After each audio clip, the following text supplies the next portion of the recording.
पंजाब की Nabha jail break के बाद देश भर की सभी बड़ी सेंट्रल जेलों में अलर्ट जारी किया गया है। मध्य प्रदेश की जेलों में भी विशेष सतर्कता बरती जा रही है। इसी सिलसिले में ग्वालियर सेंट्रल जेल में जिला प्रशासन ने अचानक निरीक्षण किया। इस दौरान जेल में सुरक्षा के इंतजामों को सही पाया गया। हालांकि कुछ कमियां थी जिसको दुरुस्त करने का आदेश दिया गया है।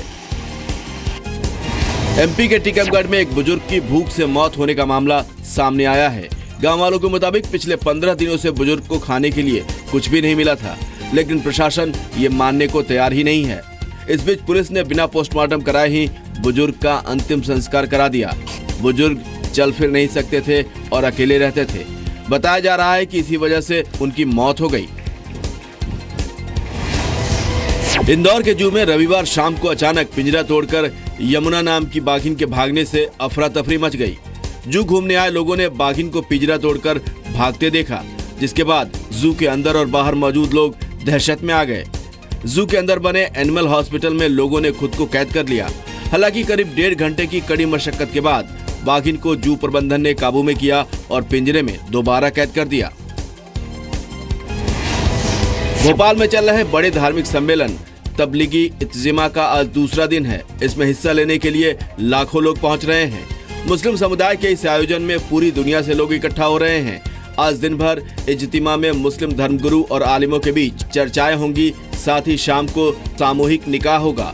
इज्तिमा के दौरान सुरक्षा के खास इंतजाम किए गए हैं, जबकि पाकिस्तान और बांग्लादेश को इज्तिमा में हिस्सा लेने पर पाबंदी लगाई गई है। एमपी के भिंड में एक दर्दनाक सड़क हादसे में 2 लोगों की मौत हो गई, जबकि 2 मासूम बच्चे गंभीर रूप से घायल हो गए।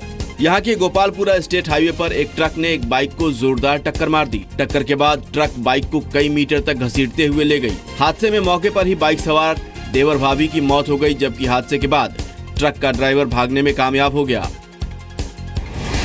500 और 1000 रुपए के नोट पर बैन के बाद काला धन रखने वालों में खलबली मच गई है। काले धन को सफेद न कर पाने पर अब पुरानी करेंसी को जलाया जा रहा है। छत्तीसगढ़ के मुंगेली जिले में अचानक मार के जंगल में एक नाले में काफी तादाद में पुराने नोट मिले हैं। नोटों को एसिड डालकर जलाने की कोशिश की गई है। इन नोटों की कीमत करीब 10 से 12 लाख रुपए होने का अनुमान लगाया जा रहा है। इस मामले में पुलिस ने मामला दर्ज कर पड़ताल शुरू कर दी है।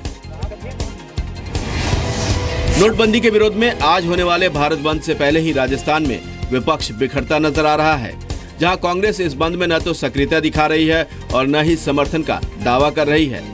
वहीं राजस्थान के दौरे पर चल रहे केंद्रीय वित्त राज्य मंत्री अर्जुन राम मेघवाल का कहना है कि बंद को लेकर उनकी पार्टी और सरकार को कुछ नहीं कहना है। साथ ही कहा कि नोट बैन से भले ही कुछ जगह लोगों को कतार में लगना पड़ा हो, लेकिन फिर भी लोग इसके समर्थन में हैं।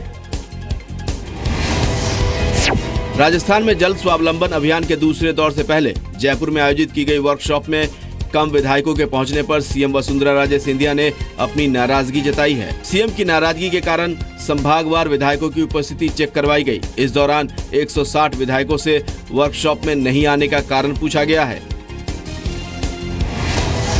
छिंदवाड़ा में 4 दिनों से चले आ रहे आरएसएस शिविर के आखिरी दिन संघ चालक मोहन भागवत ने आरएसएस स्वयंसेवकों को अपना जीवन राष्ट्रहित में समर्पित करने का आह्वान किया है। भागवत ने कहा है कि सरकार और प्रशासन के भरोसे बैठने से कुछ नहीं होगा। भारत के हर नागरिक को जिम्मेदार बनना होगा। साथ ही मोहन भागवत ने संघ के कार्यों की जमकर तारीफ भी की। राजस्थान के सिरोही जिले में बिजली विभाग की लापरवाही की वजह से एक महिला की मौत हो गई।